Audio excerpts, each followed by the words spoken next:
the world are that women are really far more in charge of the lives of children, and therefore far more the fate of the family economically and developmentally is in the hands of women. And so there's been all these efforts, NGOs, and it's to intervene and to put more power in the hands of women in terms of interest-free loans, low-interest loans, loans that are, there are hundreds of thousands of women that have been mobilized in Hindu cultures and Islamic cultures in Bangladesh around loan systems where they reinforce each other. So that has consequences. It touches, it rests on a system. And I made the case somewhere in my writing that, based on my experience, is that the unforeseen circumstance of that is that there's a massive mobilization in the short term of women's empowerment, but there's a long-term disempowerment of women, of men, that leads to the militant alternative. In other words, if the space of economic empowerment has been taken away, or the honor of at least officially being in charge of that is taken away from men, and radical movements come along, men's movements, even in the United States, that say we need to restore you to the head of the family, and this is how we're going to do it. We just have to take over by force, and we have to cover up the women, and we have to do all sorts of things. Then what have you accomplished by the short-term goal of making these interest-free loan systems? Balance, consequences, actions, counteractions. Everything has consequences. There was the internet came into a lot of villages, and suddenly, instead of women's groups who wanted to be entrepreneurial going to a bureaucracy that always said no to them in a city that was very far away, on the internet they could set up selling their wares globally. And there was a village reporter where the women became wealthy overnight, and it completely upset the power structure of the city. They had to give back all the money. So, these things are going on all the time. In other words, unintended consequences. And what do you do with that? So, a conservative approach would say, well, don't touch it. And a liberal approach would say, too bad. Just do it. These are the necessary changes that have to be made. What would a conflict resolution approach be? It might be something in between. It might be that our goal in development work is not to create a war of the sexes. Our goal in development work, in other words, the NGO, the Intelligent Development NGO, that didn't want this on their heads, would say our goal was not to create a war of the sexes. Our goal was to create happier, healthier families. So that means we have to think about what our intervention is going to be in all of its aspects. So that may mean extensive orchestration of family meetings, negotiations, discussions on how we could move together, whole families. Maybe with some of the same empowerment methods, but with the consensus of everyone, or at least a lot of people. There's no such thing as total consensus, but if you intervened in a way that it wasn't just one sex that was involved, but both sexes. And then there were some militant people who didn't want to be involved, or a cleric who said that this is wrong, because clerics will always say new things are wrong. Then that's different. You've created some tension, but you haven't created a war of the sexes. You create a war of the sexes, you're going to get war. There's no way in life to just choose one gender and not guarantee that there's going to be a conflict, because you're basically setting up 50% against 50%. But if you set up a lot of both genders moving in a certain direction, and then you have other people who say no, no, no, well, that's mixing it up in a way that's not necessarily going to lead to violence or destructiveness. So you see what I mean about now, as much as you can look at this from a conflict resolution point of view, of how you manage conflict as people change, and pursue more just arrangements. So what you're doing is managing conflict at the same time that you're pursuing just alternative arrangements. It's very different than provoking a war. It's very different than provoking a war. And this is the kind of thing that the better organizations, I think, are trying to do more of. So I don't know if those are helpful, but that's, okay.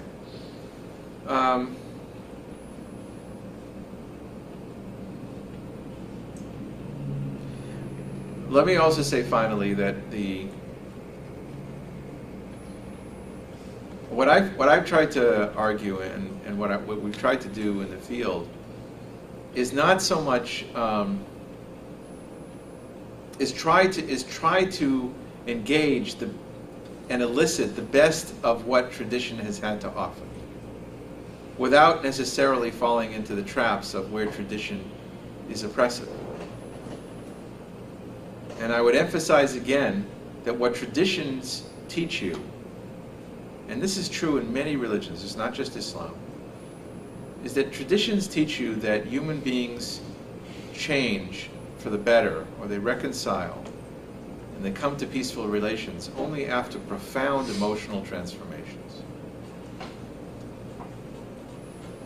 Now sometimes you have no choice but to sort of impose those emotional transformations come through fiat. They come through changes in the law that people don't have a choice about, or military results. I mean, look at the renewal of German culture after World War II, and the movement in this direction is an incredibly creative process of taking the best of German civilization and the genius of German civilization, while utterly eliminating fascistic elements, in ways that are far stricter than the liberties in the United States. The United States has very liberal laws of freedom of expression that you cannot have in Germany, because the German Constitution and the German authorities were determined to stamp out fascistic, elements of fascistic gestures. You can't have any Nazi symbols. You can't have any Nazi literature. You can't have any of these things. All the Nazi literature in Germany is imported from the United States because there's so much. I don't know if you know that. I know that sounds bizarre, right? But that's the truth, because there are, you can make them in Montana, but you can't make this in you can't make these things in Berlin. So they get shipped in. I know the world is a strange place, but look at what happened by this tragedy of World War II that then leads to this opening up of a new cultural possibilities and a restoration of German culture at its best. It's the same thing in many other circumstances. It may very well be that laws need to impose order or impose a new form of relationships between people. But if that law is arrogant, if it's abstract, if it doesn't care about the culture, then it may never take root. It may always be something that's foreign and deeply resented. But on the other hand, if it works together with the best in a culture, if it recognizes that cultural peacemaking digs much deeper into the soul of a human being, then it's possible that they'll forge a new kind of community. Now, how would this express itself? This would express itself in, let's say there's going to be a state of Palestine. And let's say that in all of these traditional villages there are these methods, these approaches of sulha and these rituals that Abu Nimr described.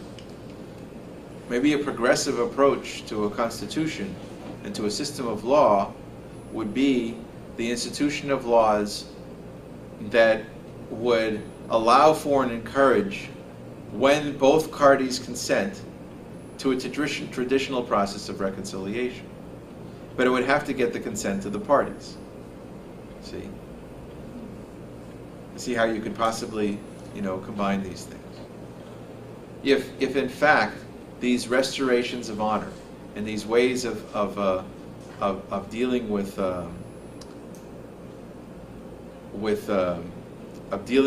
the tragedy in a different way, if we could institutionalize them, what would be the effect on society? There may be far fewer people in prison and far less violence. I don't know if you remember Abu Nimer's example of in one of these sofa ceremonies where the family has the option, the perpetrator has to lie down with a sheep, and they have a choice as to whether to kill the sheep or to kill the person. And of course, everything about the cultural construct is, you're sort of making sure that they're not going to actually kill the person, right? But they have the official choice. We don't do anything like that with our prison sentences in our courts, right? And you wonder, think about all of the endless gang violence going on in cities across the United States. Basically kids, lost kids, impoverished, angry, no futures, and they war with each other over cocaine or over any number of stolen goods. And half of them end up dead, half of them end up in prison. Of course, they are minorities within their community, but one out of every 10 black men are in prison. It's a huge tragedy within the people who are already in the gangs. Once they're in gangs, their likelihood of surviving or not being in prison is very, very small. But what if there was an effort to learn from these traditional methods a different way to neutralize the cycle of revenge and violence? Not just prison, not just ending up dead, not just scared straight, this whole scared straight thing. I'm sure you know about scared straight. But a ritual process of being able to take revenge in a way that's nonviolent. Some sort of ritual of honor and humiliation that settles the score without anybody dying. That'd be interesting. Maybe it wouldn't work, but it certainly would be trying to get to the deeper issues of how you stop a cycle of violence. Effectively, what I'm also suggesting is that the social contract theory, the notion that we all come together and we agree and submit to a series of laws that we've all created together officially in a social contract, representative government, assumes that the only solution to the stopping of a cycle of violence, of say dueling, is to outlaw it and to put somebody in prison or on death row if they violate. So no matter what their emotions are, no matter what, if you come up to me and slap me, if you come up to me, if you steal my house, if you destroy my career, no matter what you do to me, if I shoot you in the arm, or even if I actually just punch you and a policeman witnesses it, I'm going to go to prison for assault or for attempted murder. And maybe what you did to me was legal. You found some legal way to steal my house, or some legal, or take my job. I have no place to deal with my emotions other than to break the law. I have no place to deal with my sense of violation and humiliation other than to break the law. There's no recourse. So the lesson of a traditional approach to conflict resolution is that people need that recourse in order to stop a cycle of injury in its tracks. And I've seen this in many cultures. I give an example from something from the Bible. The Bible is, has inspired, three religions: Judaism, Christianity, and Islam. The Old Testament has a notion that if I kill you by accident, I have to run to a city, what's called a city of refuge. And I have to stay in that city of refuge until the high priest dies. I know it sounds kind of arbitrary, but there was a high priest, and it was a term for life, and when he died, there was another high priest appointed. And so there were 6 cities of refuge in ancient Israel, and if I killed you by accident, if I was, I'm not sure it's accident or neglect. It may be that if I was neglectful, but I didn't intentionally do it. Let's say I should have been checking my hatchet, and I went my hatchet and I killed somebody like that. I have a city of refuge, and I have to stay there for the rest of my life. If I leave that city, then the family of the victim has a right to kill me. They don't have to kill me, but if they do, it's not murder. Now, why would they come up with a system like that? They came up with the system because they were trying to figure out a way to neutralize the violent impulse in something that like, let's say we established in the court of law that it was an accident. That doesn't necessarily help the family deal with the fact that you did this. And so they would kill you, and then you'd kill them, and it would go on forever, like it goes on in a lot of tribal wars. There are places in the world where there's a perpetual state of war over these kinds of issues. In Somalia and other places like that, perpetual state of war. So the idea of traditional conflict prevention is to somehow deal with neutralizing that. And I think that secular systems of justice need to incorporate more of that as a deeper form of conflict resolution. We certainly see that if you ratchet this up now to the big political scale of international relations, it's sort of the same problem. In international relations, everything about stopping wars is about negotiations over contracts. It's about contract negotiations. Abstract legal reasoning as to how to stop a war or how to divide, what's contested. Doesn't deal with the reasons why people want to continue fighting. It is astonishing how easy it is for a person to switch their life entirely and live only for revenge. To live only for revenge. How many people in this room, if the person that they love the most in this world was killed tomorrow and the person who did it got away with it, might spend their life trying to either put that person in prison or kill them? You don't know. But it's a pretty powerful thing. Got a few hands up there. Go ahead. I would. I don't think I'd be able to deal with that, even though, like, you can say you would, but feeling how I would feel about it if someone took something that close to me, there's just no way that I would even be thinking in any terms about conflict resolution. It would consume me because I took what matters most. Nothing life doesn't mean that much if you're missing what matters most. Right. What's the purpose? You lose a sense of purpose, so you lose a sense of behaving rationally whatsoever. You lose all sense of reason. Right. I mean, if there are inside of us mourning processes, and there do appear to be instincts for mourning that are ritualized in many religions in the world, and there are stages of mourning and healing that a lot of people go through.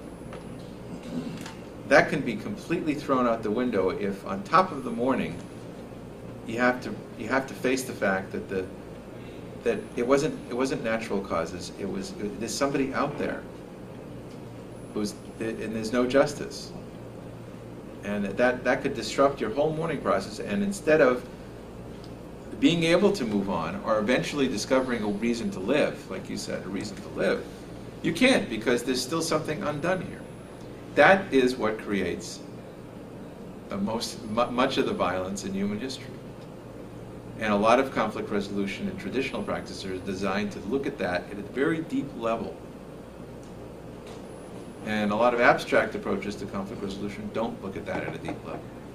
I feel very strongly, we'll get to it later when we get to the Arab-Israeli conflict, I feel very strongly that what you read originally, you read Monfils, right?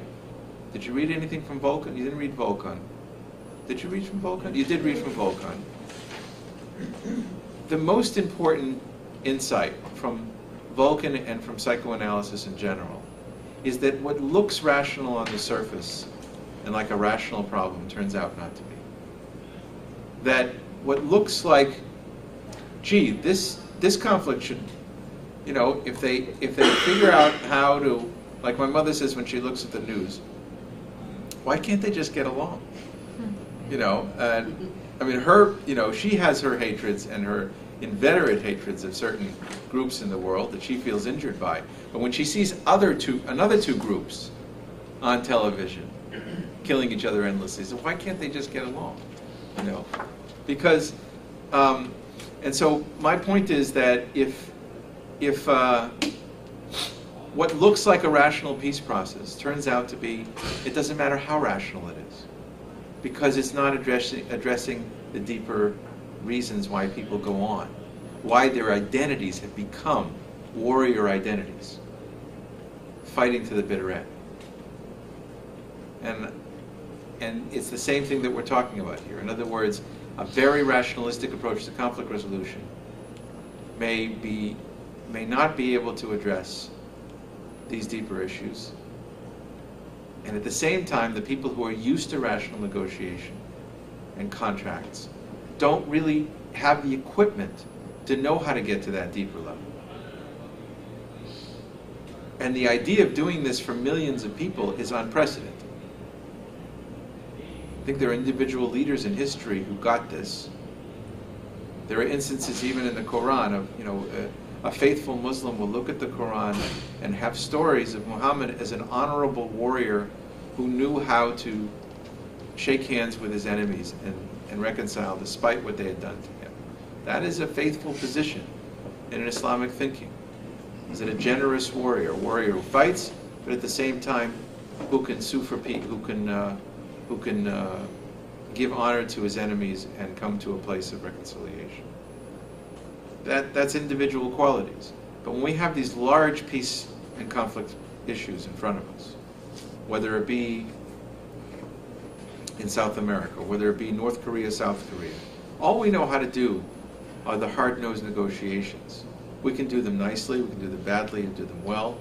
Some people in government do them very well, some people do them badly. But they still don't really know how to deal with the effect or the problematic of, say, I don't know, 10,000, 100,000 Korean families that are separated. Is that a problem? Yes. But is it an opportunity? Well, maybe. But they don't have the equipment to know how to put that into practice. How could you make that part of moving things in a new direction? We're babes in the woods when it comes to this, of how to take hard-nosed governance issues, security issues. The fact that the North Korea could have nuclear weapons posed right on the capital of North Korea, right, 50 miles away. There could be 1 million deaths in an hour or two. That military strategists and people in the State Department will know how to handle. That's the threat, that's the issue. How can we step back from that? But what if the reason why it's there are things that go far, far deeper? Issues of invasion, issues of that go very old in Korean experience. And that maybe, just maybe, there are gestures that it could be come up with that could short-circuit the whole endless conflict. Thank goodness it appears in the Korean case that it's moving forward towards a totally new era without the exchange of chemical weapons and other things that could have happened. Of course, there was the Korean War and endless suffering. And maybe that was unavoidable, but for 50 years, it was just the risk of sitting there completely armed, ready for this catastrophe, and no real way to think about, well, how to get around that, because the security issues were first and foremost. The security issues should be first and foremost, but they should at least have a supplementation. And I've examined the peace processes, I've worked with people in government, I've worked with people with diplomats, and everybody pays lip service to this, and it's never done. It always falls off the negotiation table. The issue of the deeper things that are going on between two peoples. Okay. Yeah. Could I assume that you're against this policy of not speaking to our enemies? I mean, I say that almost in a joking way. But why would that policy be implemented?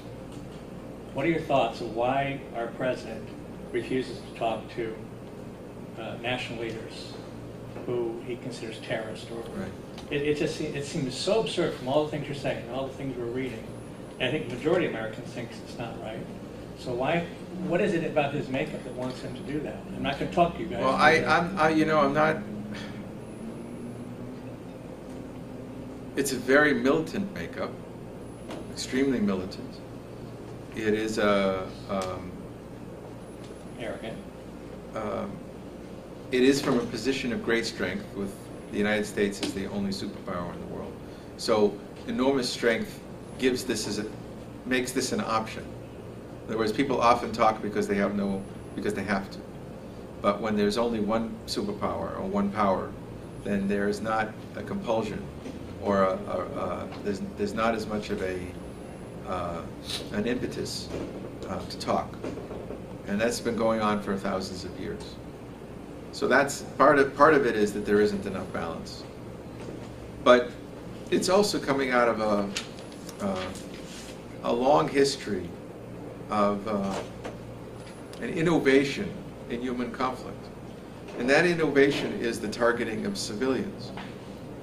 Now, in large wars, it slipped in the 20th century more and more with each war to make civilians the primary targets of achieving your goals. With each war, it went from 10% to 50% to 90% of the casualties becoming civilians, which you should call, which is terror, effectively. It's saying that it became a self-fulfilling logic that terror works, and that went all the way to its maximum conclusion in World War II. And then come along these groups that are not state-based and basically do the same thing, but they are terrorists. So there's a way in which, from a psychoanalytic point of view, there's if you remember the principles in Montville and Vulcan, there is a projection and a transference onto the terrorists of a guilt and a deep problematic in modern warfare. And this is something very, very deep that everybody who's been in war has to face. There's a series now on television of on World War II, the war. It's very dark and bloody, much more than the other series in Civil War. I mean, there was a weird way in which the Civil War was, much of it was far more honorable. It was two sides facing each other and just blasting the hell out of all the young men of the country, except when they started going on the marches and devastated cities and such. But you slip into this reality of thousands and thousands of people being bombed all the time who are civilians. And it's something that's barely talked about in the United States, because this was a just war.